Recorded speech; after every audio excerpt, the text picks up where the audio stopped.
tayo, hindi lang yung sarili natin ang palalakasin natin, hindi lang ang sarili natin ang i-connect natin sa Diyos, ngunit importante din that we be an encouragement to someone today. Keep building up one another. Even the strongest person needs an encouragement. Amen. Malakas na palakpak po sa Panginoon. Yung palakpak na tayo sa Panginoon.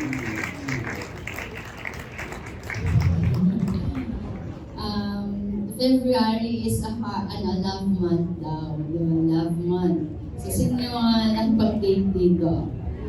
Siyempre, lalo na yung mga may asawa. Dapat dinate nyo na yung inyong sweetheart. No? Tama ba? Pero yung mga single, wait ka lang. Sabi ko, wait ka lang. Paparating na. Amen. And, sabi nila, maraming haka-haka tungkol dyan sa Valentine's Day. Pero sinabi nila na it was a bloody, yung ano niyan, history. Pero yung iba naman ay si Valentino daw ay nagbigay din ng kanyang, nagbuwis ng buhay niya because of his faith. So whatever, kung ano man yung history niyan, no? Ang talagang symbol po ng love ay hindi heart. It is the cross of Jesus. So, it's the cross of Jesus. Amen? Sino naniniwala dito that the Lord loves you unconditionally? And God also requiring us and commanding us to love one another. Amen? Sabi niya, love one another so that the world will know that you are my true disciple. Kaya ang totoong pagpapakita na tayo ay nagmamahal, tayo ay totoong disciple ni Jesus kapag tayo ay nagmahal ng ating kapwa. Amen? Madaling mahalin yung mga mababait at saka yung mga nagbibigay. Paano kaya yung mga, di ba, yung mga naninira sa atin, tama, yung gumagawa ng hindi maganda. Yan, dito na-challenge yung totoong pagmamahal. Amen? So, you know that love is transformative. A true love is transformative. Now, true love is transformative. Ibig sabihin, ang totoong pagmamahal ay nakakapagpabago ng buhay. Hello? No? And love is not being forced. It is not forced, but it is a force, but not forceful. Yung siya ay actually force siya para sa, higit pa sa gravity, pero hindi siya namimilit. Ang pagmamahal ay hindi namimilit. Yan, binibigay siya ng kusa. Tama? No? Basahin natin sa 1 Corinthians chapter 13, verses 4 to 7 muna po. Let us go back to the original definition of love. Kasi sa dami ng ating mga napapanood sa reels, sa videos, no? Minsan nami-misdirect na po tayo sa totoong meaning ng love. Pero the Bible has true meaning of love. Sabi na, love is patient. Oh, love is patient daw. Sino dito yung maikli ang pasensya? Ay, naku po. Yan. Palitan mo yung love ng pangalan mo. Yan. Beth is patient. Kayo naman, tinapol ko lang si Beth eh. Lagyan yung pangalan niyo dyan, di ba? Si Paulo is patient. Oh, di ba? Ibig sabihin, alam mo, pag yung patience kasi natetest yan dun sa mga talagang, makukulit, mahabang pila, matagal na traffic. Yan. Di ba? Yung mga makukulit na mga kaibigan or kapitbahay. Di ba? But remind yourself that Love is patient. Amen? Ano pa? Love is kind. Lagay niyo yung pangalan niya. Camille is kind. Yan. You know, kindness wins. Always wins. Walang matigas na puso sa taong mabait. In time, talagang lalambot din yan. Na kaya sabihin mo sa katabi mo, we need to be kind. Ano ba? It does not envy. Hindi siya selosa. Hindi rin siya ingitera o ingitero. No? Love, actually, when you love, it is always secured. And you are happy for the success of other people. Amen? Because love is not envy. Actually, pag nagmamahal ka, you lift up other people. Hindi mo pinababayan, hindi mo dinadown, kundi nililift up mo. You build up other person. Amen? No? And sabi dyan, it does not boast. Hindi siya mapagmalaki. It is not proud. Hello, sabi mo, I'm proud to be humble. It is not rude. It is not rude. Hindi siya harsh. Tama. Love is so gentle. Amen? Sino dito yung talagang kailangan hindi, ganito na ako magsalita eh. Talagang hindi ba yung mga angas yung minsan kailangan gumamit ng dahas, gumamit ng masasakit na salita. But it is not the way of love. Amen? Pag kahit nasabi mo, this is me, hindi mo na ako magbabago, oy. Walang tao hindi pwedeng magbago. Amen? You know, always remember that God, Jesus is not rude to us. Balikan natin nung nagkamali tayo. Tama? Pag sa iba, no, we are so rude kapag they commit mistakes. We always put blame. Pero alam niyo, si Lord, si Jesus, nung nagkamali tayo, hindi na tayo sinumbatan. Tama? He always gives us a chance. Because love is not rude. It is not self-seeking. Sa other translation, it is not selfish. Unang-una, love is Christ-centered, and love is you seek for the good of other people. Amen? No, hindi siya selfish. Kaya yung totoong nagmamahal, naghihintay. Hello? Di ba yung iba, kung mahal mo ako, ibibigay mo. Self-seeking yan, hindi yan totoong love. Kasi ang totoong love, iniisip niya yung welfare ng iba. Tama ba? No? It's not self-seeking. It is not easily angered. Hoy, sino dito yung madaling magalit? Ako lang. Di ba yung madali yung high-tempered? High pitch. Sino yung high pitch dito? Parang laging galit. May parang galit eh. Pwede naman pwede nga pag-aralan yan. Amen? I-challenge nyo. Be gentle. Amen? Sabihin mo sa katabi mo, I'm not angry.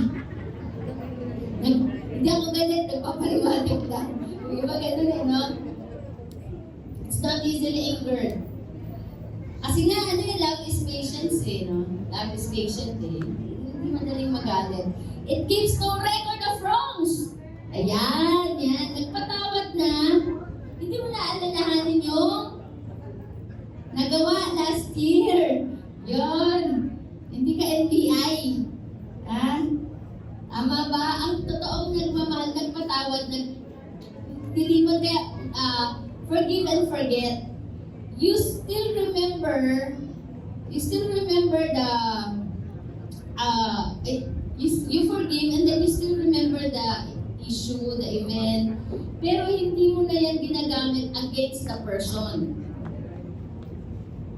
Amen? Parang tahimik. It keeps no record of wrongs. Kaya nga si Jesus, no? Si Jesus nung pinatawad na tayo, sabi, burado na talaga as if hindi ka nagkasala. Yan. Next, verse 6.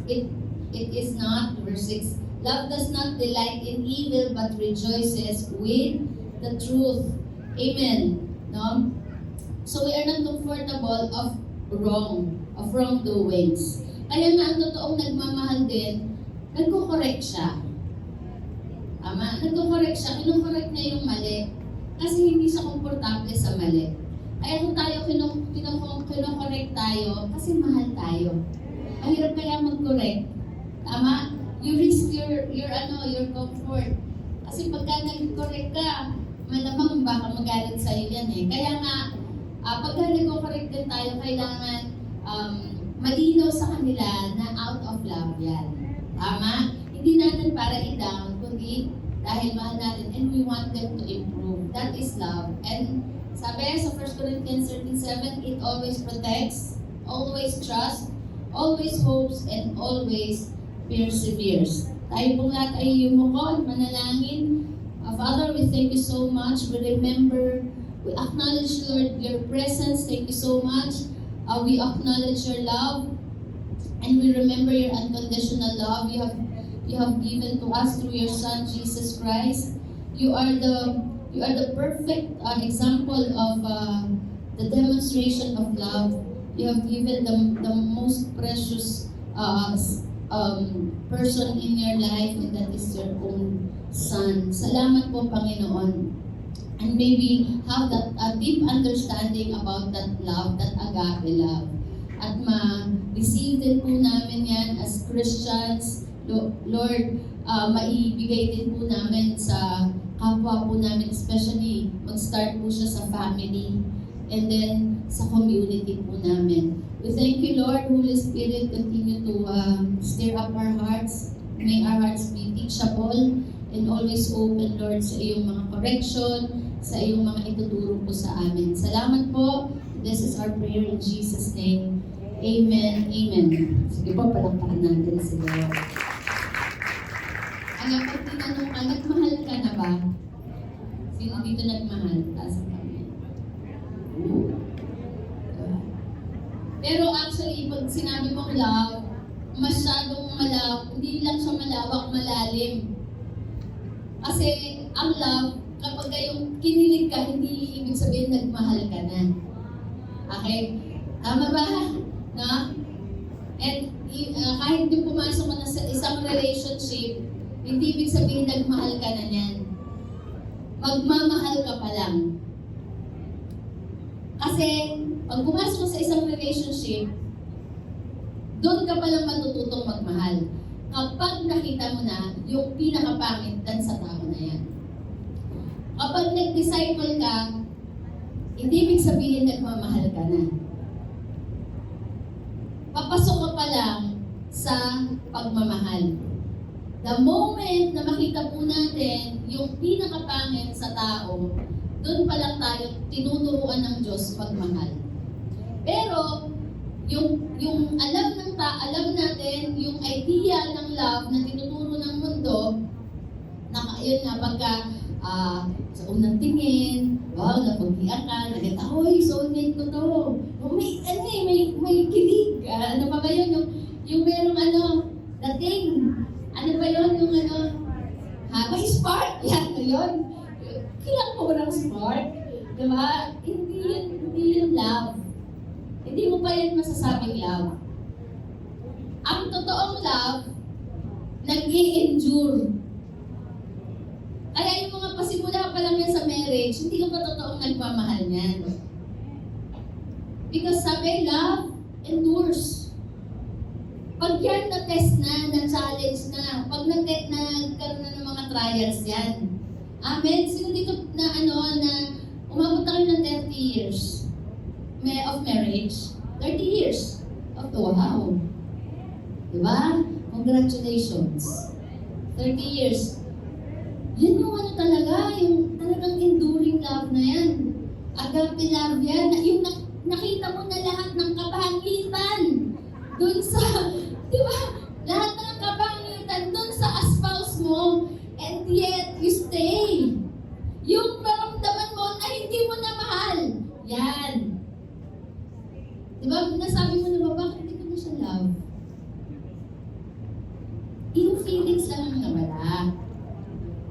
yung love kasi is more than a feeling. It's a decision. Amen? You know, love is the most powerful and transformative force in the world. Kaya nga when you enter into a relationship, huwag mong sabihin, siya na ang sasagot sa aking kalungkutan. Siya na ang makakapagpabago sa akin. Nako, it's a no-no. Huwag kang papasok sa relationship na may ina-expect mo na mababago ka. I mean, siya ang magbabago sa'yo. Hello? Kaya nga, it's better na when you enter into a relationship, you are full of God's love. Kasi that's the only thing that you can help the person to be transformed. Amen? So love is the most powerful and transformative force in the world. And you know, ano nga sa pagka-disciple that privilege na mag-mature yung love. Kasi when we are dealing with people, we are dealing with hard work. Because tayo kasi, nagta-transform pa tayo eh. Para tayo mga uod na mapunta pa lang sa butterfly, paru-paro. Pero it takes so much love to transform or to change a person. Kaya kung ang disciple natin, nakikita natin lahat, kasaway, di ba, yung desisyon, tama, yung daming excuses, pabago-bago ng desisyon. Ngayon, oo, tapos next week, iba na naman. Kaya alam niyo, tayo unang binabago talaga. Amen? Pinalalaki ang pag-ibig, pinalalalim ang pag-ibig. Amen? Kaya nga talaga ng love. Unang-una tayo para matransform at para matransform ng iba. Kaya dapat unang may effect ang love sa atin. Kapag nagbago na me, magbabago na you. At magbabago na ang nasa paligid. It is the essence of God. It is the substance of God. Ang pag sinabi mong Diyos, love yan. Hello? And also love is the foundation of our faith. Kasi sabi, for God so loved the world. Kaya unang nagmahal, sino? Si Lord. Pag binasa po natin yung John 15, pakihanap na, John 15, verses 9 to 7, sabi ni Jesus, pakihanap na, there's no, ayan, as Father love me, hindi, sige, ano mo, ituloy-tuloy mo pa yung, sabi niya, there's no such kind of love, and there's no such kind of love, na hindi niya, ang totoong nagmamahal ay nagbibigay ng kanyang buhay. Tama? Sige, tuloy mo pa. Ayan. Ito, ibalik mo, anak. Ayan. Greater love has no one than this, that He laid down His life for His friends. Ang totoong pagmamahal na yung love ay yung pag-lay down o pagbibigay ng buhay. Pero kasi sa Hebrew po, sa Hebrew word, ang love po ay may iba't ibang phases. Now, love, merong agape love, that is unconditional. Merong phileo, friendship. Merong eros, that is romantic love. Meron pa isa kalimutan ko yung family love. Pero, yung love na dinidescribe po ng Bible ay agape love. The unconditional love, which is God wants us to reach yung unconditional love. Kasi pag hanggang eros lang, paano yung pag wala na, yung romantic love? Yan yung meron sa mag-asawa. Tama? O yung initial na nararamdaman mo, romantic love. Pero kasi yun, nagsasubside yun. Tama? Yung unconditional love or agape love, yun yung nag-endure.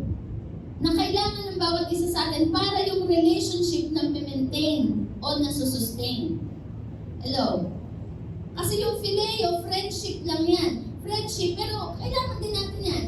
Pero minsan natetest ang friendship kapag hindi na-develop into agape love, nagbe-break. O defines love as a feeling. But the Bible shows that love is a commitment. Sabihin mo ang commitment. It is a commitment, it is an action, and a sacrifice. Kaya nga, when we go into a relationship, yung love dapat clear sa atin. Mga young people, no? Yes, we have emotion. Kaya nga, pag naramdaman natin at na-excite tayo, hindi ibig sabihin love na yan. Huwag natin ma-mislead yung sarili natin na kapag naramdaman natin, ay, mahal ko na siya. Kaya nga, love is a decision. Kaya pag pinakasalan mo ang nililiyan mo, yan, ibig sabihin nag-decide ka. And you give yourself a space na one day makikita ko yung pinakapangit na ugali niya o pinakapangit na itsura niya, and yet I commit to love that person. Amen? No? Nakakatawa pa sa video, may pinasal niya, ang ganda talaga ng babae, sobrang ganda talaga. Nung pinasal sila, tapos yung first night nila, nung honeymoon, tinanggal na yung mga eyebrow, tinanggal na yung eyelashes, tapos tinanggal yung wig, no? Tinanggal yung ngipin. Naku, yung first, nagulat siya. Iba ang itsura. Kaya pag nagpakasal ka dahil sa itsura, ay naku, hindi yan pagmamahal. Magugulat ka na lang. Kaya yung iba nagdi-divorce eh. Kaya kailangan pag pumasok ka sa marriage, make sure na binigyan mo ang sarili mo ng space para makita mo ang lahat ng hindi maganda sa kanya. Parang tahimik kayo. So, siguro sabi ng mga mister, kaya pala. At then sabi naman ng mga misis, in fairness, kaya pala, di ba? Napagin mo yung asawa mo. Yan.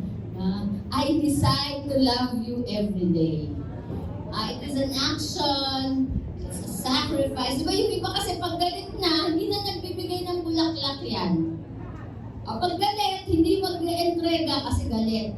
Pag galit, hindi na magluluto. Pag galit, hindi na maglalaba. Lakas ng amen ni Chris. Jesus' life and death were the ultimate demonstration of agape love. Kasi binigay niya talaga yung buhay niya. It is unconditional. Alam niyo ba, when God found us, we are all miserable. We are all unlovable. Kaya nga yung awit natin kanina, sukdulang biyaya. Kasi, mahirap talaga tayong mahalin. Pero sabi ni Lord, mahal kita, pagkat mahal kita. Iniisip nila ay hindi mahalaga, mahal kita maging sino ka man. Amen, pakipakatulong natin sila. Yan ang awit ni Lord sa atin, maging sino ka man. Yung kilala ni Lord tayo, He is omniscient, He knows everything that we did in the past. He knows everything what we are doing. He knows what we are doing in the present. He knows what we do in the dark. But God loves you. Pag sinabi mo unconditional, ibig sabihin, yung lahat ng pangit sa'yo, alam niyan. Pero mahal ka niya. Wala nang makakapagpabawas at makakapagpadagdag. Amen? Bakit ganun? Sora, minsan nakakaranas ako ng, minsan wala ako, minsan may malalaking trials. Di ba katulad ni David? Si David, di ba, nagkaanak pero namatay. Kasi yun ang pagmamahal ng Diyos. Actually, yung pagmamahal ng Diyos, hindi nagbago kay David. Hindi nagbago. Yung pagkamatay ng anak niya kay Bathsheba, that is the demonstration of God's love to David. Yung kanyang discipline. Hello? Kasi kung hindi niya i-discipline si David, hindi love yan. Tinolerate niya. Tama? Kaya, alam nyo, yung pagmamahal ng Diyos, kahit tayo magkamali, hindi yan nababago, hindi na nababawasan. Kaya wala ka nang gagawin para mahalin ka ng Diyos. Sabi ng Bible, He loves us when we are unlovable. When we are sinners, yet He loves us. When we live out true love, we become reflection of God in a broken world. Kaya nga, this is a call from God na magmahal din tayo ng katulad ng pagmamahal niya. Hello? Ay, alam niyo ba, ang love ay nade-develop. Ang love nade-develop talaga. Alala ko po, when I was married kay Pastor Alan, hindi ko talaga alam kung papasalusok niya o ganda. Pero hindi ako sure eh, kasi kung mahal ko ba talaga, may kilig eh. Ganun ba? Yung attached ka na eh. Pero ang fear ko kasi, yung pumasok doon sa relationship, na yung ma-maintain ko yung ganung feeling.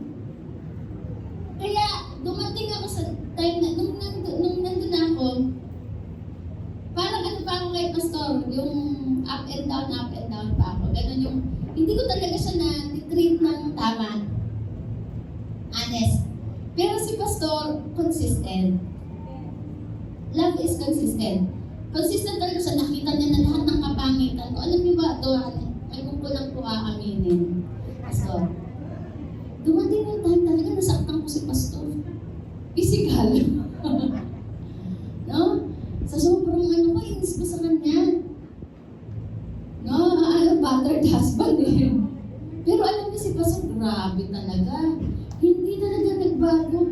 Tinapon ko yung kanyang mga damit. Umuwi ka na kay Mama. Hindi umalis. No?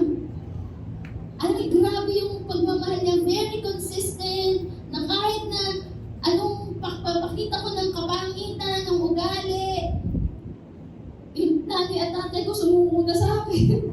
No? Parang nakakapagsalita na sila ng hindi maganda about me. Pero si Pastor, grabe talaga. Ay, alam niyo po, kaya nabago. Because of His unconditional love.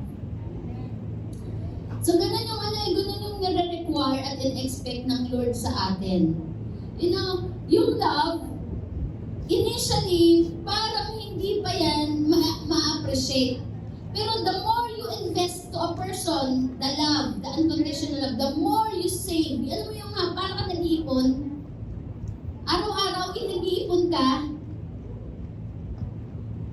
Eventually, makikita mo, there will gonna be change. Minsan kasi parang pinupwersa natin na magbago ka. Dapat ganito ka. Pero ang way ni Lord is loving them.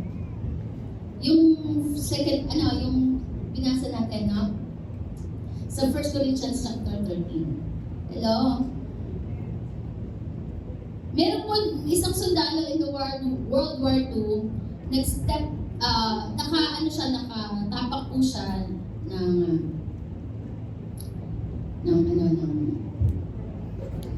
nagpunta siya sa World War II, yan. But at the last second, he threw himself into it, shielding his comrades.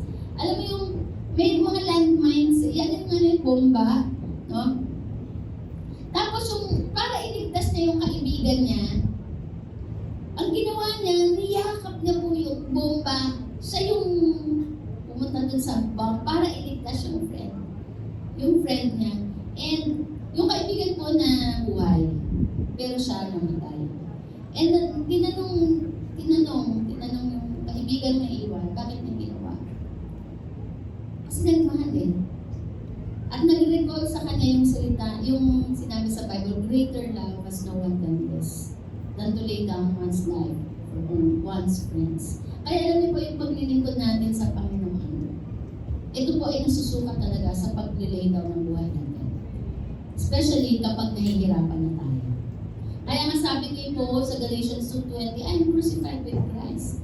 It's no longer I who live. Amen. Yung pagbibigay na natin ng buhay natin, sa time na we are not comfortable. So what does love look like in your life? Ano ang mukha ng pag-ibig sa'yo? Is it merely words or is it seen in our actions? Madaling magsabi ng I love you. Tama? Sino nakarinig na ng I love you ngayong Valentine's Day? Lalo na pag binigyan ka syempre ng ganyang kakapal na sobre. Di ba? I love you! Diba? Eh paano kung wala naman yung sobre? Ako po, letter pala. Puro prayer request. Diba? So, doon masusukat din. Minsan yung love natin ay depende sa kung ano ginagawa sa atin ng ibang tao. Now, let me define to you what the love in a biblical definition. Number one, live a life of sacrificial love. Live a life of sacrificial love. Sabi naman sacrificial. It is giving away yourself, giving away what is important to you, giving away your time, giving away your treasure, giving away your talents. Na? Kaya si Abraham, he was tested by God. Tinest talaga siya, not only his faith but his love to God. Ibigay mo ang anak mo. The most precious, the only one. Madaling magbigay pag madami, pero paano pag isa na lang yan? Katulad ng buhay natin. Ang buhay natin ay iisa na lang. Are you willing to give it away in serving the Lord and serving the people? Hello? No? Kaya minsan, di ba, ang sinasabi ng mga, paano naman ang kaligayahan ko? Paano naman ako?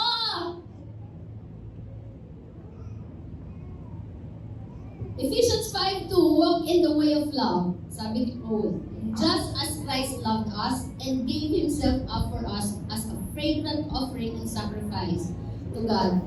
Ang fragrant offering and sacrifice is walking in the way of love. Amen.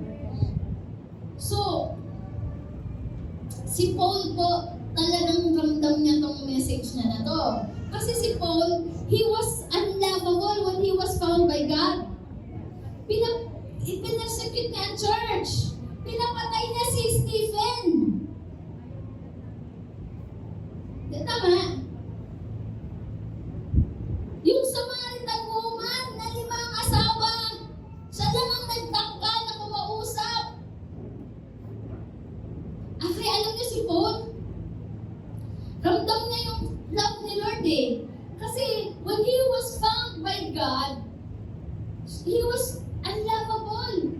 Sino magmamahal sa kriminal? Sino magmamahal sa persecutor? Sabi ko nga nung, freshman ako, sabi ko, ay, Pastor Roland, sabi ko, Pastor Roland, ba't di naman kaya pinatay ni Lord si Paul? Sabi ko, pinarsecute niya ang church eh. Hello? Yung alam mo, yung ibinigay mo pa ang buhay mo sa makasalanan. Kaya alam niyo, na-transform si Paul eh. Matindi ang transformation sa kanya. Love is not about what we receive, but what we give.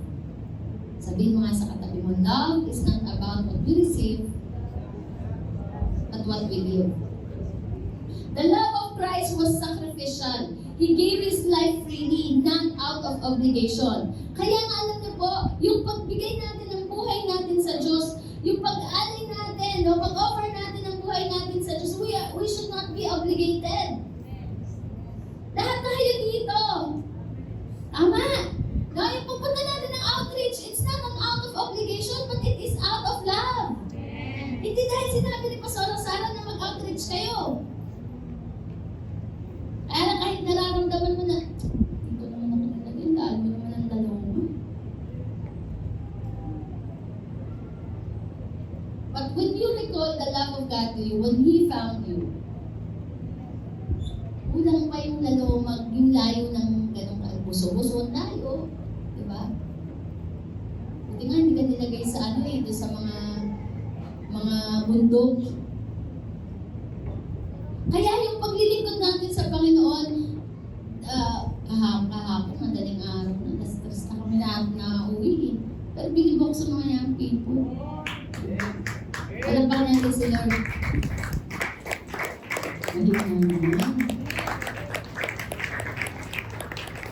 balad yun ha. Pares lang ang katapat mo. At yung nila po, kalawin niyo po ang ano, kita. Liwanag. Diba? Alam mo naman eh, may isang primary kasi nagsabi sa akin, Pastora, wala nang multimedia. Ay, isang salita ka lang.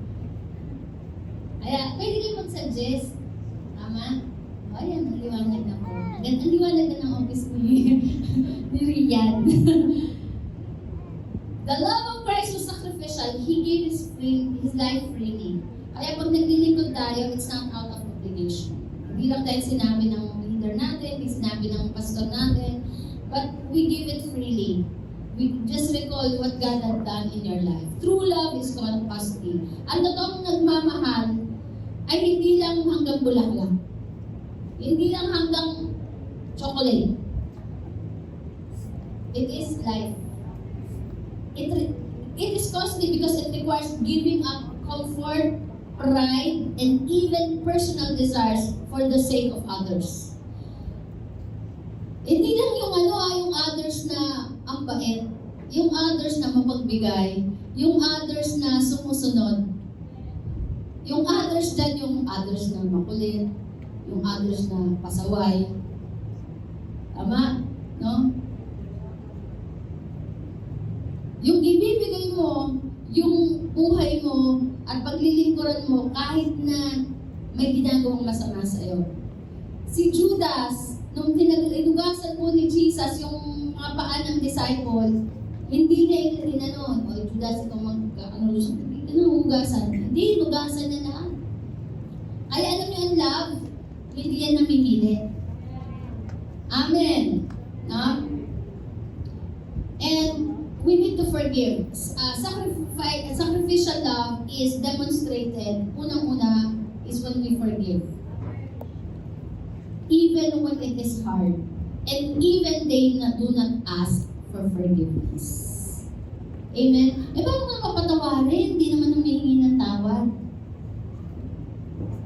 Pero alam niyo ba tayo, pinatawad tayo ng Diyos? No? Nung pinatawad niya yung forgiveness is available already. It was already given. Eh bakit pa ako magsusorry kay Lord? Pinatawad na pala ako. You repent. You apologize for the sake because you repent. Forgiveness is a gift from the others. Nagets ba natin? Kaya tayo nag-apologize, naghumingi ng tawad kasi nagsisisi tayo. Pero alam niyo ba yung forgiveness already given in? Kaya nga pag lumapit tayo sa Panginoon, kaya yung prodigal son, araw-araw naghihintay yung tatay. Bakit? Kasi sa puso niya, pinatawad na yung anak niya, sabi niya, pag ito bumalik, tatanggapin ko talaga. At doon na yung forgiveness. Kaya, alam niyo yung mga nag-offend sa atin, huwag mo na pahirapan. Nag-sorry na nga eh. Sabihin mo sa sweetheart mo, nag-sorry na nga ako eh. May iba kasi ang hirap i-please. Si Lord nga eh, malayo ka pa lang, pinatawad ka na. Papunta ka pa lang dito sa church. Hindi ka pa nagsusorry kay Lord. At doon na yung forgiveness. Kaya ka lang nag-sorry, nag-repent, at nag-ask ng forgiveness kasi yung true repentance, inaayawan mo na yung ginawa mo. Amen? Praise God. Buti na lang si Lord John. So forgive when it is hard. Give without expecting anything in return. That is sacrificial love. Ako, una yun ang perspective ko sa giving eh. Kaya ako nagbibigay kasi i-bless ako. Pero nakalagay naman sa Bible yun eh. But that is level 1 lang ng understanding ng giving yun. Pero ang totoong nagbibigay kasi nagmamahal. Sabi, you can give without love, but you cannot love without giving. Kaya yung pagmamahal, ay yung tunay na nagmamahal, nagbibigay, kahit walang kapatid. And Pangatlo, prioritize others over personal gain. Kaya nga, it's not self-seeking. Ginagawa mo ang isang bagay, hindi dahil may makukuha ka. But because you think of that person, that for his sake, at unang pagdi-disciple. Di ba? Una-una kasi manan si Lord. Sumusunod tayo sa Kanya. Pero minsan yung pagdi-disciple, pinamasayahan mo na, pinakain mo na ng Jollibee, talagang pinagpuyatan mo na para kausapin. Pero sa totoo lang, wala ka namang, di ba, wala namang return yun. Napuyat ka na, sana matulog ka na lang. Tama, yung pinang-Jollibee, sana sinake mo na lang. Pero kasi nagmamahal ka. Diba? Amen? Katulad ng isang nanay, no, may illustration po, yung isang nanay, nag-donate siya ng kidney. Isang mother who donated a kidney to a stranger, hindi na naman kilala. Pero tinanong yung nanay, bakit mo ibinigay yung kidney? Yung kidney mo sa hindi mo kilala. Sabi niya, because love is not love unless it costs you something. Giving away something is important to you. Amen? No? Kaya ang love hindi yan sa salita. It is demonstration. Kapag ibinigay mo yung pinakamahalaga sa'yo, yung kaya mong mawala sa'yo, at ibinigay mo for the sake of that person, then that is love. Amen. Love is not affectionate feeling. Sabi ni C.S. Lewis, love is not affectionate feeling, but still a steady wish for the loved person's ultimate good as far as it can be obtained. Ang totoong nagmamahal, you are desiring for the good of other people. Amen? Kaya nga sabi ni Lord, sabi noon, love those who love you, diba? Parang ipin sa ipin, tama ba yun? Ipin sa ngipin, braso sa braso. Pero sabi ni Jesus ngayon, nagbibigay ako ng bagong command. Love your enemy. Love your enemy. Tignan mo yung katabi mo.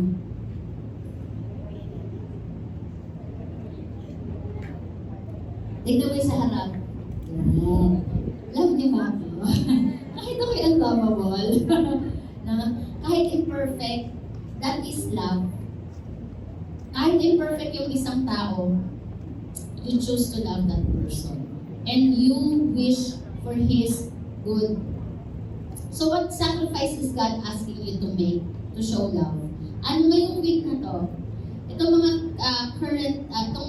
present day, itong mga magdaang araw, ano yung ina-ask ni Lord sa'yo para makapagpakita ka ng pagmamahal? This week, give generously, whether time, energy, or money, to someone who is in need. Kahapon po, grabe, sobrang traffic po sa Taytay. Naglakad po kami Monte Vista hanggang dun sa Taytay, dun sa may palengke. Naghanap po kami ng Taytay. Sabi ko, Lord, okay lang maglakad kami para sa pagdating namin dun, makabili kami ng tela. Tapos sabi ko ni Charles, sa problema natin, pagbalik natin dun sa parking. Sabi ko, lalakad na naman tayo. Sabi ni Charles sa akin, Pastora, sabi niya nga, Pastora, huwag mo nang problemahin yung pagbalik. Ang focus natin, makabili tayo ng tela. Pagdating namin doon, lahat na sarado na. Mag-aalas 6 na eh. Kasi may hamaka eh. Taytay. Tapos, alam niyo, lahat sarado. May isang natirang, isa na lang talaga na hindi nagsarado. Tapos, sabi ba, itong ba yung tela? Ako, meron. At yung eksakto kung ano. Yung kailangan namin, ganyan lang natira, butas pa. Sakto po yung doon, sabi ko kasama talaga natin si Lord. At nung pauwi na kami, ganito. No? Nung pauwi na kami, yung problema, ako, pagod na ako, wala rin energy ko, yung staff, yung ano ba, yung ang tawag dito, adrenaline ko. Sabi ni Charles, Pastor, di ba si Pastor Ricky yun?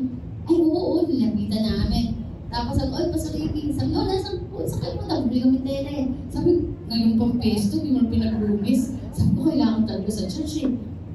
Sabi ko, problema namin, pabalik namin, naglakad-lakad pa pupunta dito. Ngayon, babalik kami doon, papuntang Monte Vista. Kasi nandun yung kotse. Ay, sabi ng gano'n, o sige, o hatid mo si Pastor Sara. Sabi ko, may kasama akong dalawa eh. Eh, tatlo yung pastor. Tig-iisa sila ng motor. Hallelujah! Hindi na kami naglalakad pabalik. Ayan nga ako, nag-picture mo kami doon kami sa daan ng traffic. No? Merong service na pinrovide si Lord. Amen! Hallelujah! Kaya pag nag-sacrifice ka, hindi pwede wala si Lord doon. Sasamahan ka talaga.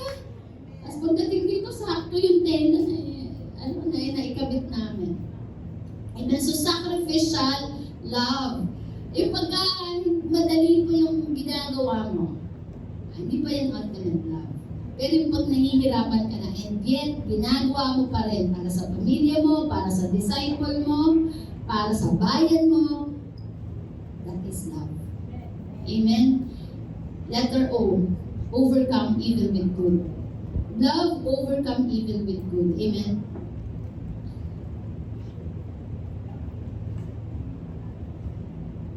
Sa Romans 12:21, sabi na, do not be overcome by evil, but overcome evil with good.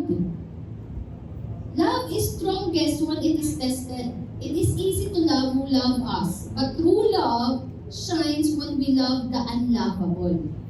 Forgive the unforgivable and bless those who curse us. Kaya nga naman sabi dyan, overcome evil with good. Hindi mo gagantihan ng masama yung masama. Ma-overcome mo lang yung evil. Hindi mo pwedeng i-overcome ang dilim ng dilim din. Ma-overcome mo lang ang dilim sa pamamagitan ng pagiging liwanag. When there is light, darkness disappear. Amen. Nag-exist lang ang darkness kasi walang light. Kaya in order for us to overcome evil, we need to do good. Hello? Kaya pag minura ka, huwag mo murahin. Sabi mo, God bless. Amen? No? Pag pinanta ka, ipanalangin mo sa pray those who persecute you. Sandali lang.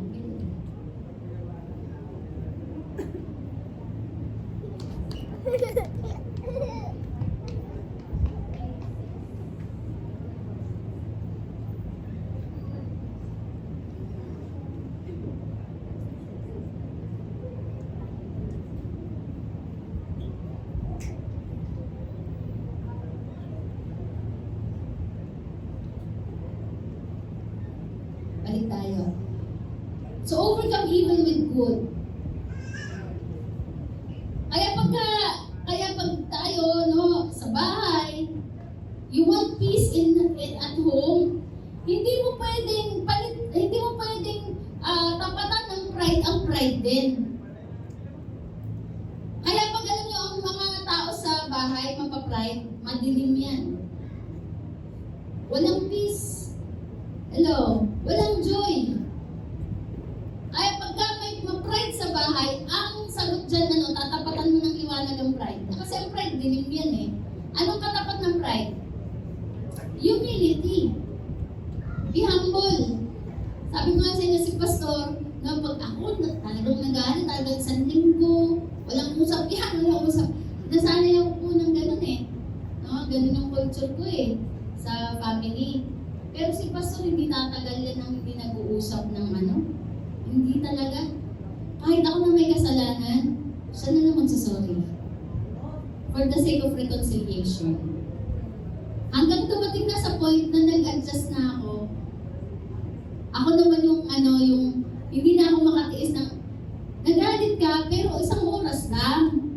Pagkatapos ng galit, huwag mo na i-carry out dyan sa susunod. Sabi nga ng Bible huwag kang matulog ng merong galit sa puso mo. O huwag kang matulog ng, huwag kang magalit na bababaan ng araw. Hello? Sino dito nababago? Parang alam mo yun, Christian na tayo, no? Tayo believer, follower na. pero ang tagal magpatawad. Inaalagaan pa talaga. Inaalagaan pa yung pride. Hallelujah! Kaway-kaway nga dyan sa mga kawayan yung mga, lalo na yung kapamilya mo. Hello? Pwede po magalit. Sabi ng Bible, pwede magalit, but you can be angry, but do not sin. Yung magalit ka pero di ka magkakasala, kaya ka nagkakasala kasi inaalagaan. E paano pag kinamatayan mo yan? Alam niyo po may isang, nakita niyo? Ha?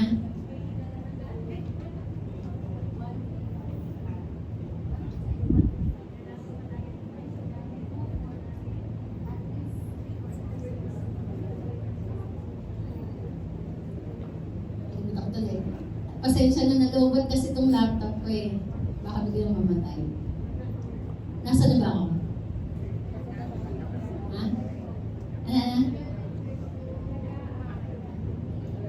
Kapag may galit ka, huwag mo nang alagaan yan.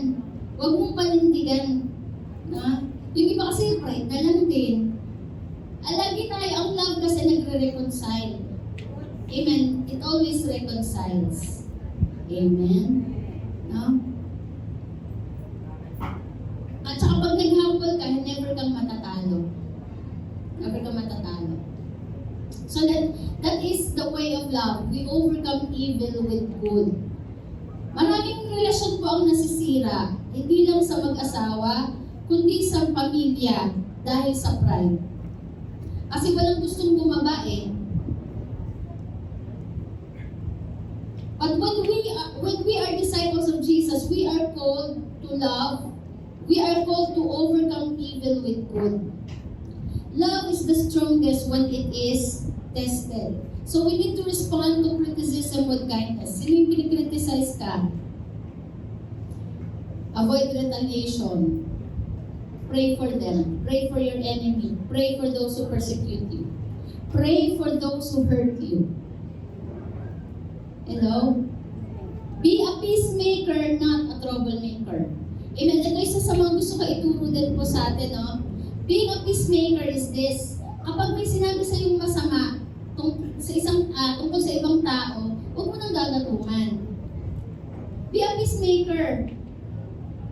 Kapag halimbawa wala din yung tao na concern, tapos yung isang tao, salita siya na salita, tungkol sa masama, ayan eh, sasama yan, ako binayaran, gano'n, no? Pagka pinagsabihan ka ng gano'n, pag nag-open sa'yo, huwag mo nang gagatungan. Hindi lang din makikinig kasi hindi ka pa gumagawa ng good nun. Nakinig ka lang, pero walang nabago. You need to be a peacemaker. You need to say something good about the person. Kailangan paupain mo. Mainit na nga siya eh, paiinitin mo pa. Kailangan marunong kang magpalamig ng emosyon. Tama. Yung mga biyanan, ganyan eh. Nagsumbong yung anak. Nagalit na rin doon sa manugang. Pero alam niyo po, dapat kinakalma niyo yung anak. Kinakalma niyo yung taong na-offend. Hello? Hindi, sabi mo, baka naman kasi kaya na nagawa. Tama? Baka kaya nasabi na yun kasi nasa mataas na siya, level ng kanyang emotion. Pero alam mo, sa totoo lang, mahal ka nun. Ang ganda ka naman kasi nasabi nun tungkol sa'yo eh. Dapat yung ganun po. Ganun ang pagiging peacemaker. Nire-reconcile mo yung emotion nila. Pinagbabati po natin. Hello?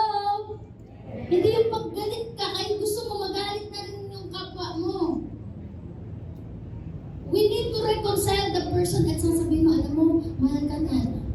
Kausapin mo lang siya, maaayos kayo niyan. Gusto mo ba samahan ko kayo para magbati kayo?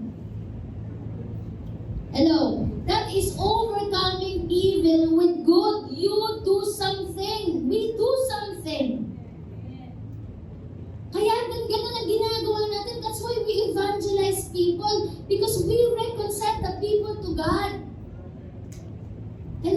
Yung ibang tao galit na sa Diyos, yung ibang tao nawawala na ng pag-asa. But we say something good about God.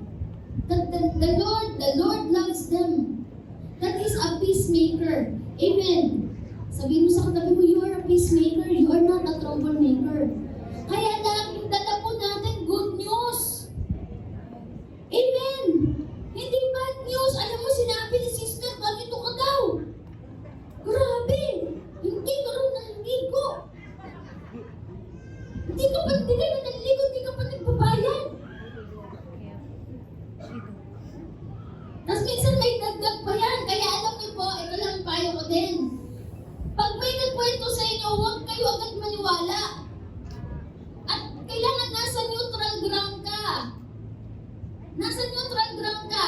Pag may nagsabi sa inyo ng something, maglagay ka mo sa sarili mo sa neutral. Wala kang kakapihan. Kailangan ang nasa isip mo, kailangan magpatito ng dalawang to. Amen. No matter kung sino ang mali at no matter kung sino ang tama. Kasi lahat naman nagkakamali, tama? Ang ituturo lang natin is mag-forgive para ma-reconcile. Amen. That is overcoming evil with good. Sabi po ni Martin Luther King Jr., darkness cannot drive out darkness. Only light can do that. Hate cannot drive out hate. Only love can do that. Amen? That's why when somebody, yun ang tinuro ni Jesus sa atin, no? Love your enemy. Kasi pag galit sa'yo yan, hindi mo yan tapatan ng galit din. Tapatan mo yan ng pagmamahal. Amen. And let her be value others as God values them. This is love. We value the people. God wants us not just to love Him, but to love other people. Kaya nga, sabi, love your God with all your heart, with all your soul, with all your strength, and with all your mind. And love others as you love yourself. Treat others as you wanted to be treated. Sabi ni Lord, do unto others what you want to do unto you. That is loving other people. Amen. Gusto mo mapatawad ka? O magpatawad ka. Amen. Sino dito yung gusto mong bigyan ka? Magbigay ka muna. Hello? Huh? Sino yung gusto mong pagka kinausap ka ay gentle? Maging gentle ka din. Diba? Sino yung ayaw mong i-criticize ka? O huwag kang mag-criticize. That's the teaching of Jesus. Grabe, si Jesus simple lang talaga ang mga turo niya. Nakocomplicate lang po natin. And yung to simplify life, to live simply, yun lang yun, sekreto, magmahal ka. Because when you love, you are at peace. Amen? No matter what the other people think about you, huwag mo nang i-overthink kung ano sinasabi ng ibang tao sa'yo. Kilala ka ng Diyos, kilala mo ang sarili mo. At alam mo din alam natin na hindi tayo perfect. Tama. Meron tayong flaws. Unang-una tanggapin natin that we have flaws. Pero pinagtatawad tayo ng Diyos, kaya patawarin mo na din ang sarili mo. Amen. And no matter what other people think about you, huwag mo na i-overthink yan. Ang mahalaga mo ang sinasabi at iniisip ng Diyos tungkol sa'yo. Amen? No? Kasi pag in-overthink mo, ano sinasabi ng ibang tao sa'yo, mag-negative ka pa niyan eh. Nagchichismisan nila ako. Topic nila ako, ay artista. Diba? Kaya yung iba sinasabi, pinag-uusapan nila ako sa church. Wala tayong pag-usapan natin dito, winning and making disciples. Wala tayong panahon, life is short. Our time is short. Tama.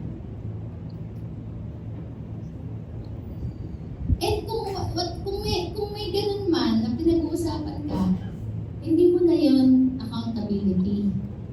accountability na ng ibang tao yan. Amen. May natututunan po tayo? Value others as God values them. Philippians chapter 2 verses 3 to 4, do nothing out of selfish ambition or vain conceit, rather in humbleness. In humility, value others above yourselves. Yung iniisip mo yung kapakanan ng ibang tao o ng kapwa mo. Kaya nga, alam nyo, katulad sa family, when a family man, a husband, you are being tempted, yung tinatempt ka, ang iisipin mo yung pamilya mo eh. Tama? Iisipin mo yung anak mo. Eh, hindi na ako masaya eh. Kaya nga, hindi naman yung tungkol sa kung masaya ka eh. Ang iisipin mo, paano ng pamilya mo? Anong mararamdaman ng asawa mo? Anong kahihinatnan ng anak mo? That is love. You are no longer thinking about your own happiness. At alam niyo po, pagka tayo, solve na tayo sa love ng Diyos. Kaya nga, tayo na-reconcile muna sa Diyos eh. Kasi kailangan mapuno na tayo ng pagmamahal ng Diyos. Nakuha na pagpuno ka na ng pagmamahal ng Diyos, wala ka na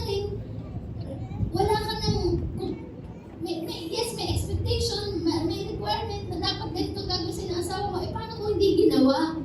Paano kung hindi ginawa? Kulang ka? Hindi ka kulang-kulang. Dahil puno-puno ka na ng pagmamahal ng Diyos. Nakuha mo. Nakuha po natin. Kaya kailangan mapuno muna tayo ng pagmamahal ng Panginoon. Clear na sa atin yan. Kaya kung magkulang man ng pagpapakita ng pagmamahal ng asawa mo o anak mo, hindi ka pa rin kulang kasi sapat na ang pagmamahal ng Diyos. Kaya hindi mo sabihin, hindi na ako masaya sa pamilyang to, hindi na ako masaya sa relasyon na to, aalis na ako, maghiwalay na tayo. Huh? Loving other people is not about our happiness, our own happiness. Diba? Abraham. Ay, pinupuntahan mo si Sarah eh. Abraham, Sarah. Saan na? Sige, dyan ka lang ha. Sit down. Medyo. Hallelujah. Ano ba anak to? Amen. Wala tuloy ako. Si Brahmi eh. Tama ba? Ha? Kaya pagka punong-puno na tayo ng pagmamahal ng ating Panginoon, ayan. Katulad ni Chester, mahal na mahal na si Brahmi. Ayan, di ba? Sige, Bram. Okay lang yung Bram. Susunod, saka na, pag nag-preach ka na dito, pag malaki ka na dito, ako mag-preach ha. Okay. Sige, ano lang, huwag kasi kayo, alam na, hindi si Abraham ang may problema kayo. Kasi kayo nati-distract. Ayan, kahit anong gawin na dito, magtatatawag din siya, basta tumingin kayo sa akin. Alam na sino tinitest dito? Hindi ako, hindi si Abraham kayo. Tinitest ang inyong attention. Okay, sige. Ay, okay, may mga bata, hindi ako na-test. Anyway, okay, ang mahalaga dito, puno ka ng pagmamahal ni Lord. Ay, ang hindi pwede talaga pabayaan natin ang relationship natin kay Lord. Amen, kaya alam niyo, minsan naalaw tayo ng Lord, nagkakamali tayo. No? We are being tested. Pag nag-fail ka, yung love ni Lord sa'yo puno pa rin. Binuhusan ka pa rin ang pagmamahal ng Diyos, di puno ka. That's why when you are dealing with other people, you are full of love. Kasi hindi ka makapagbibigay nang wala ka. You cannot give what you do not have. You cannot give love without love. Without the love of God. Kaya alam niyo po ba, sa relationship sa families, sa relationship sa mag-asawa, sa friendship, sa disciple, no? Kaya tayo nakakapagbigay, kaya tayo nagiging patient, nagiging good, no? Nagiging selfless, kasi meron ng unang nagbigay sa atin at yan ay si Lord. Kaya sabi nga ni Paul, no one can boast here. Walang pwedeng makapagyabang dito kasi una na tayong pinuno ng pagmamahal ng Diyos.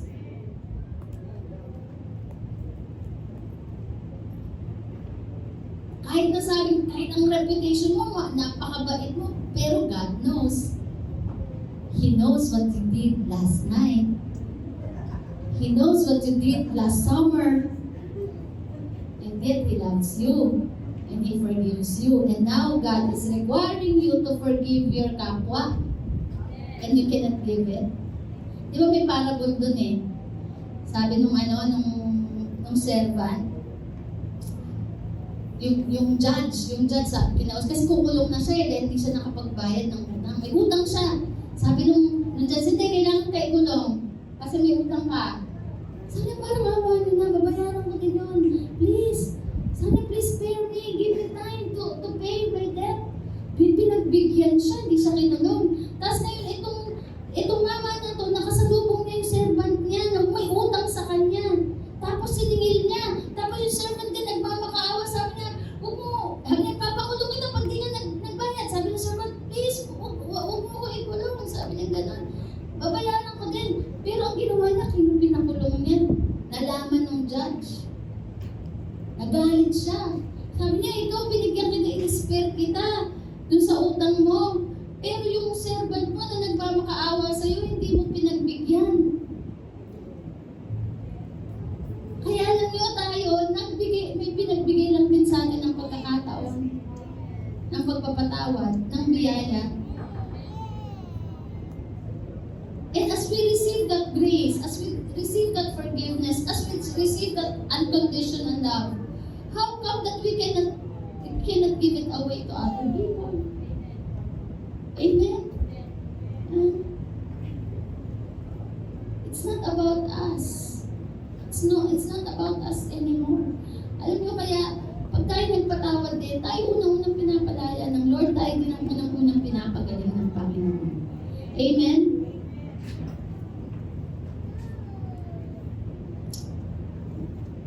Sabi ni Maya Angelou, people may forget what you said, but they will never forget how you made them feel.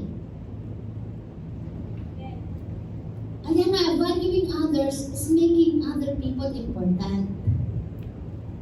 If you want to influence other people, feel them important. Feel them that they are significant. Amen. If we keep on criticizing people, may binabasa po akong libro ngayon, How to Influence Other People. No?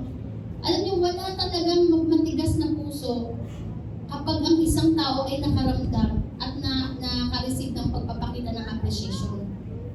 If you want to win the heart of the people, appreciate them. If you want to win the heart of your enemy, make them feel important. Kung gusto mo magkaroon ng influence dun sa subordinates mo, bigyan mo sila ng value. Criticism won't work.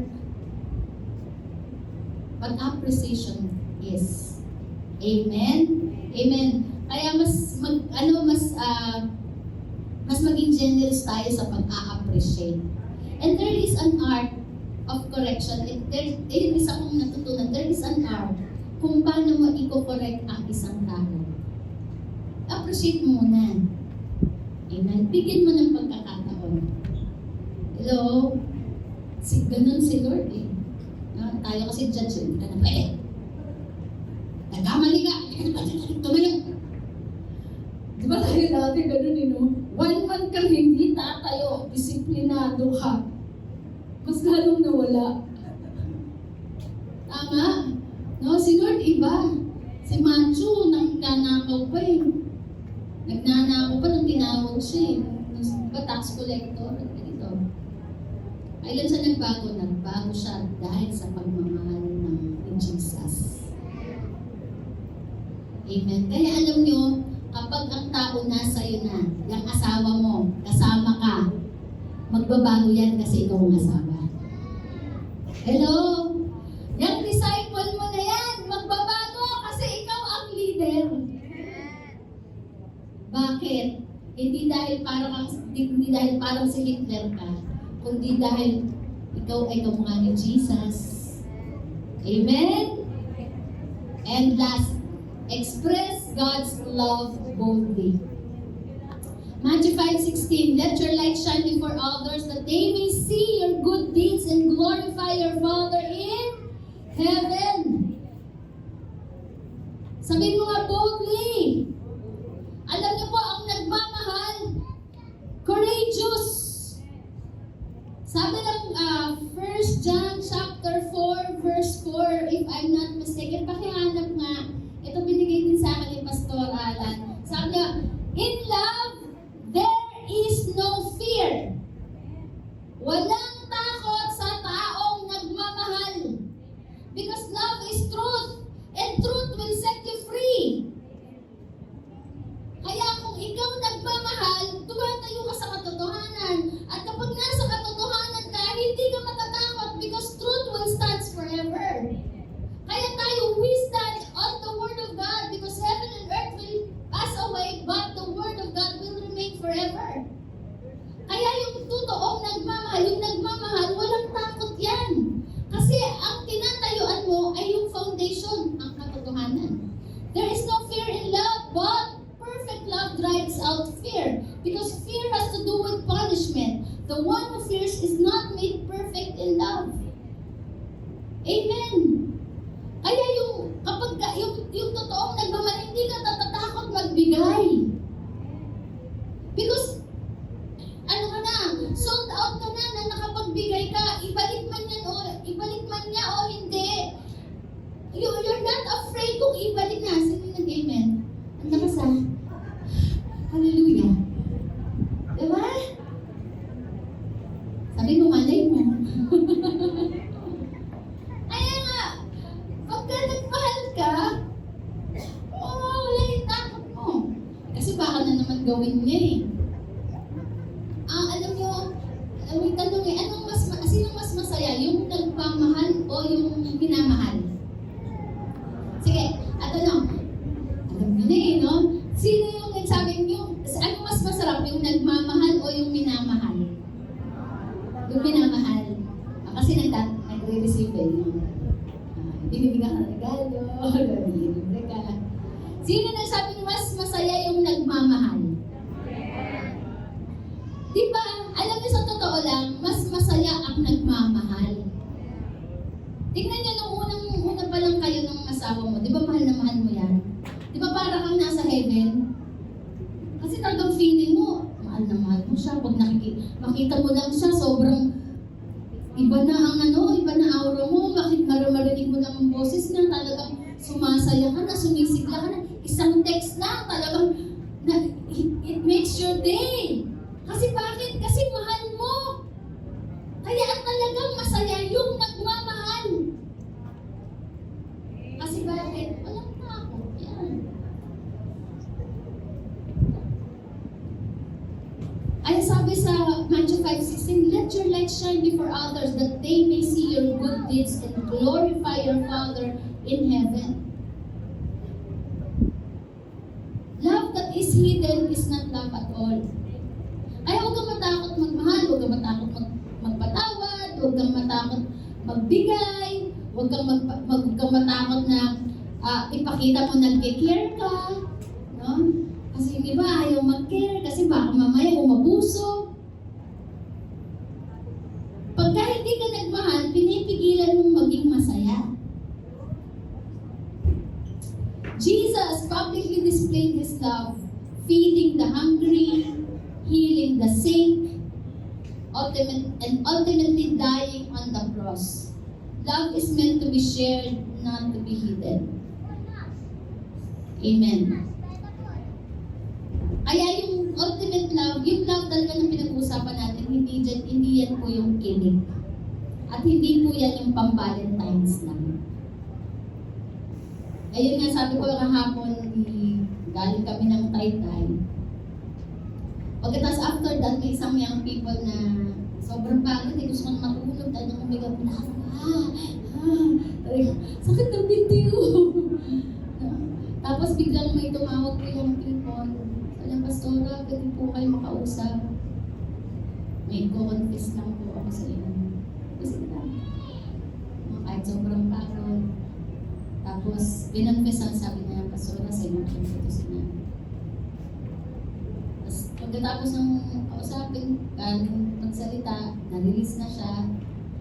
Kasi kinonfess eh. Tapos binigyan ko siya ng payo. Tapos nag-pray kami. You know, giving away yourself. Giving away your time. Discomfort. That is expressing love boldly. And hindi ka nanghihinayang. Ang totoong nagmamahal, hindi nanghihinayang. Amen? No? Kasi sa'yo, on your heart, binigay mo na eh. Nagbigay ka na eh. Nagbigay ka na ng time, nagbigay ka na ng service. Masaya ka sa ginawa mo. Kaya alam mo, ang totoong nagmamahal, masaya eh. Yung alam mo, yung nagpuyat ka, pero masaya ka kasi ginagawa mo yan ang may pagmamahal eh. Yung nag-overtime ka kasi mahal mo eh. Mahal mo yung company, mahal mo yung boss mo, gusto mong matulungan. Amen? Ay, yung totoong nagmamahal, bihira yan mapagod. Merong physical, oo, pero pag tinulog mo lang yan, pero yung nagmamahal, hindi yan talaga napapagod. Masaya. Sabi mo, masayang magmahal. Ay, ang pagmamahal, hindi yan pang Valentine's lang. Araw-araw yan. Amen? And let us be intentional about showing love through words and actions. Hindi lang sa salita, but mostly, it is demonstrated. Amen? It is demonstrated. Share your testimony boldly. Bakit mo siya sharean? Huwag ka matakot. Pag nag-evangelize ka, nag-OVE, one verse evangelism, ayaw mo sinisharean kasi mahal mo. Ayaw mo mapunta ng impyerno. And love without fear of judgment or rejection. Pag nagmamahal, alam yung, kaya nga, when you love, you become humble as well. Hindi ka natatakot ma-reject. Because on your part, you know that you love that person. Whether tanggapin niya o hindi. Hello? Kaya nga, pag nag-share tayo ng gospel, we are not afraid to be rejected. Why? Because we love the people. We love the person. Kapag kayong mga disciple, nagtatago, ayaw sumagot. Hinahabol natin. We are not afraid to be rejected. Why? Because we love. Sabi po ni St. Francis of Assisi, preach the gospel at all times, if necessary. Use your words, use your actions. Amen. We can help in transformation by giving our love to other people. Amen? Amen. Hindi po natin mababago ang pamilya natin ng walang pagmamahal. Yung love na pinag-usapan po natin ay yung love na itinuturo sa atin ni Jesus. Unconditional love. Say agape love. This week, no? This month, kahit matapos ang February, hindi matatapos ang pagmamahal. Amen? Find your opportunity to share God's love to other people boldly. Amen? Through sharing the gospel, praying for someone, listening to them, being there. And tandaan po natin, no?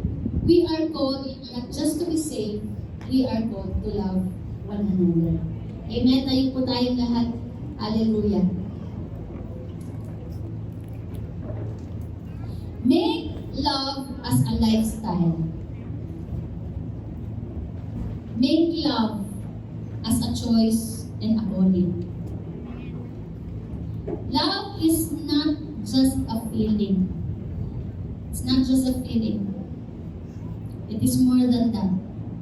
Kaya kahit nawala na yung euphoria, nawala na yung excitement, nawala na yung feeling,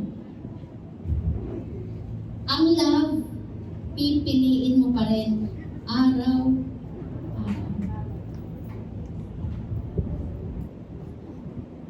The question is, sino dito yung naka-receive ng love ni Lord? Yes. Pwede mo ba itaas ang kamay mo? We receive the unconditional love of God. Amen? So po, ibaba niyo na po.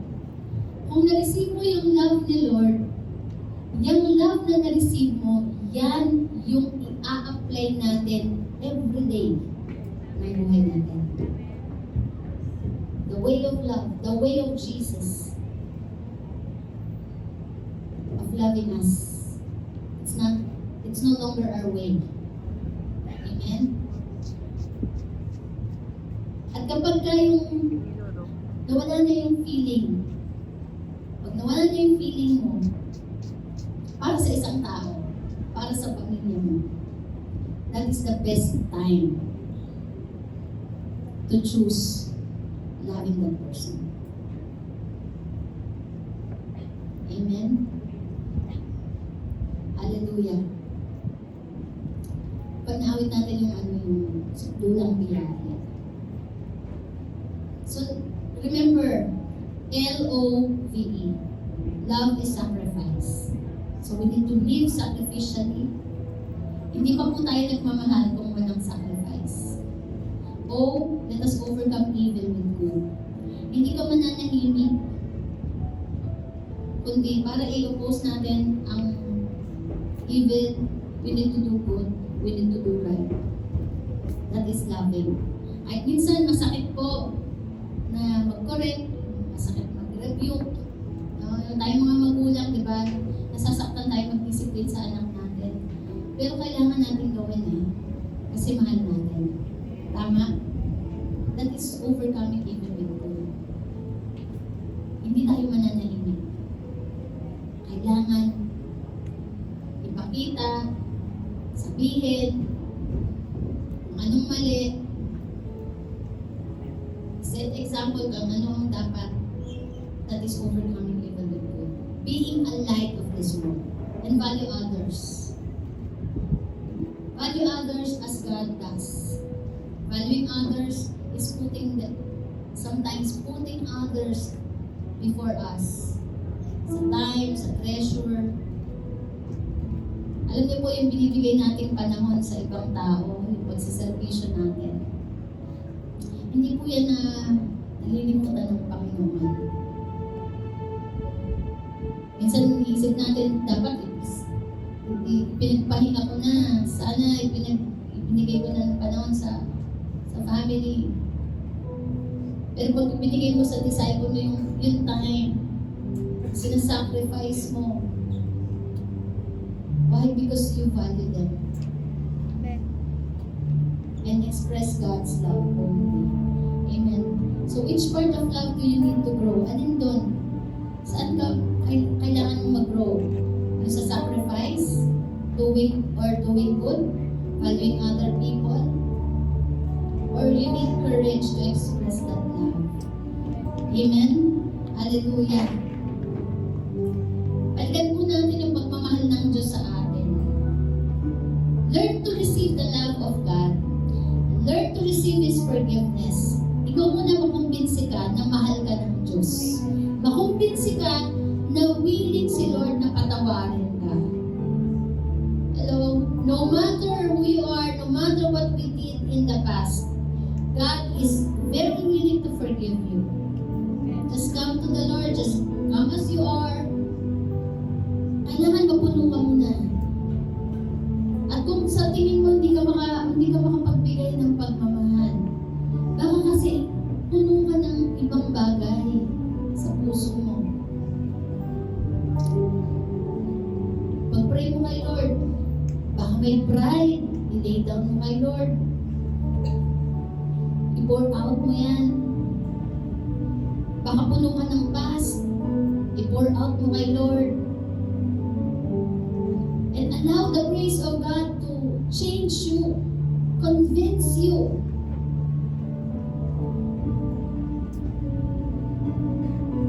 Na yung worthy ka din naman mahalin. Minsan iisip natin, I'm not worthy of God. I'm not worthy at all. But you know, God is not thinking about that. God is not thinking that about you.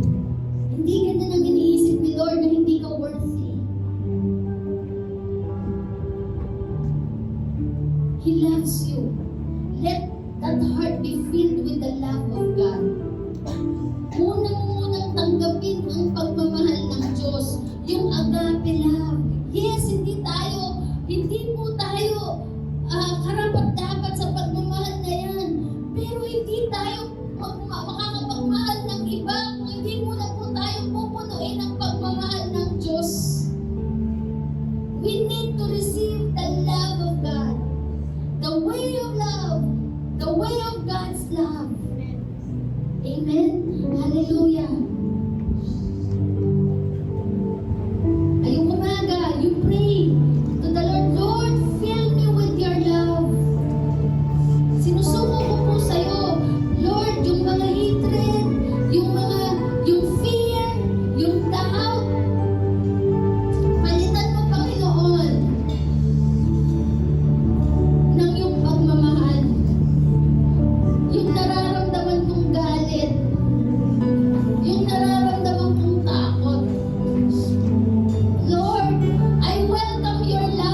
love me. Lord, ang dami kong kapalpakan na nagawa, maling desisyon. I offend you all many times. I fail my family. I fail my leaders. Many times, Lord, and even I myself, wala na akong tiwala sa sarili ko. Kasi many times na nadadapa ako, many times na nag-fail ako. Yung mga attempt ko na gusto kong magbago, Lord, nag-fail. Alam mo yung prodigal son, nung bumalik siya sa father, walang sinabi yung father, niyakap lang po siya.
Hindi ko kayang magmahal ng totoo kapag wala yung pagmamahal mo. Hindi yung pagmamahal ng tao ang makakapag-validate sa'yo. Hindi rin yung performance mo ang makakapag-validate sa'yo at makakapagpuno. Kundi yung pagmamahal lang ni Lord. Hallelujah!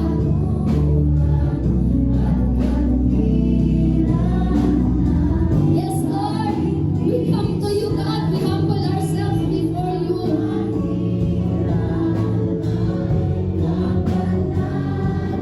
Kung yung puso mo napuno na ng puro criticism about other people, you need the love of God. When you are talking about people, criticizing negatively about other people, you need the love of God. Come on, hallelujah. We just need a humble heart.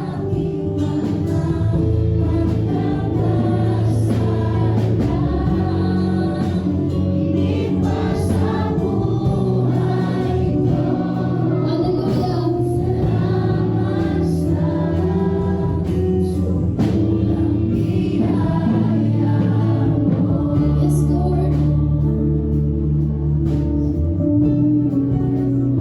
Lord, we are laying down to you, Lord God, lahat yung pride.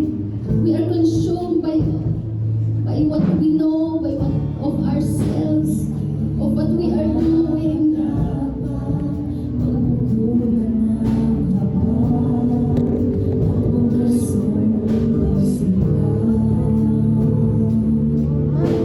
Lord, occupy my heart. I want your love. Forgive me. Cleanse me. Hallelujah, kapatid, habang nakapikit ka, imagine mo tinitignan ka sa mata ni Lord. Tinitignan ka niya nang walang panghuhusga. Tinitignan ka ni Lord ng buong pagmamahal. Tinitignan ka ni Lord ng punong-puno ng pag-asa. Anak, I own you.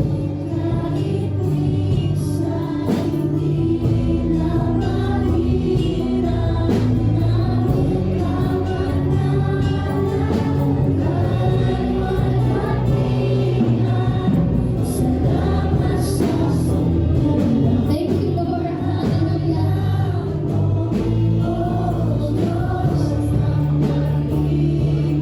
Kaya tayo po, lalo yung mga leaders po, madalas tayo po ang may tendency niyan na magkaroon po tayo ng heart of Pharisees.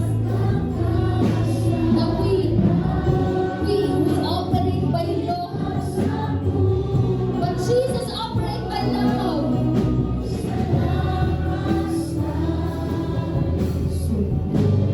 Yes, Lord. Hallelujah, Lord. We want more of you. We want more of your love, Lord. Fill our hearts, Lord, with your love. Holy Spirit. Holy Spirit. Lord, change us. Lord, i-maintain mo sa amin the way of love. Your way of love, Lord. Hallelujah.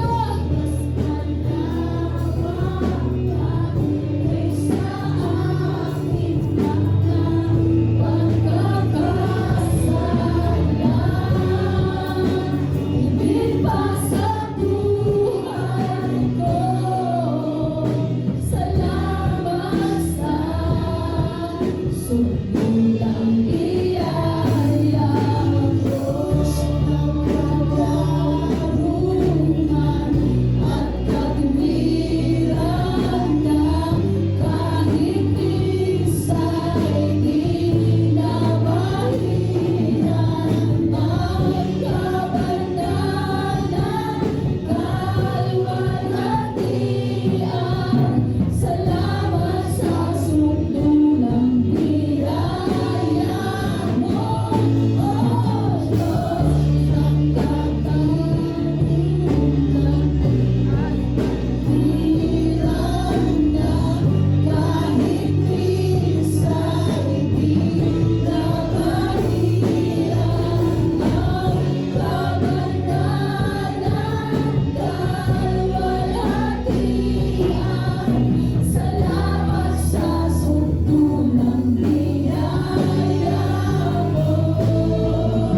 are my true disciple. Hallelujah, kapatid. Bago ka umalis, bago mo iwanan tong altar na to, ano yung dinidin sa'yo ng Lord? Yung mahirap gawin, yun. Yung mahirap ibigay, yun ang nire-require ni Lord. Mahirap sa'yo magpatawad. Ibigay mo. Ibigay mo sa harapan ng altar na to, yun ang offering mo. Kay Lord, yung mahirap ibigay.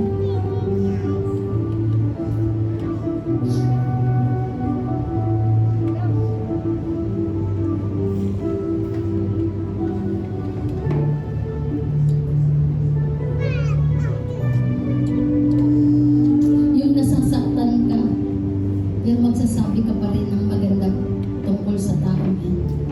That is your offering. Yung may nagpa-persecute sa'yo, pero dito sa altar na to, yung nagpa-persecute sa'yo, i-offer mo yung prayer at declaration of blessing for that person. Amen? Hallelujah. We know that what God is dealing with us. Huwag mong iwanan ng altar na to nang wala kang offering. I-offer mo ngayon sa pamagitan ng iyong panalangin. Amen. Hallelujah. Pag-pray mo yung tao mo, feeling mo, hindi mo na kayang patawarin. Ngayon, ilagay mo dito sa altar, Lord, pinatatawad ko na po ang tatay ko. At kahit magkasala pa siya,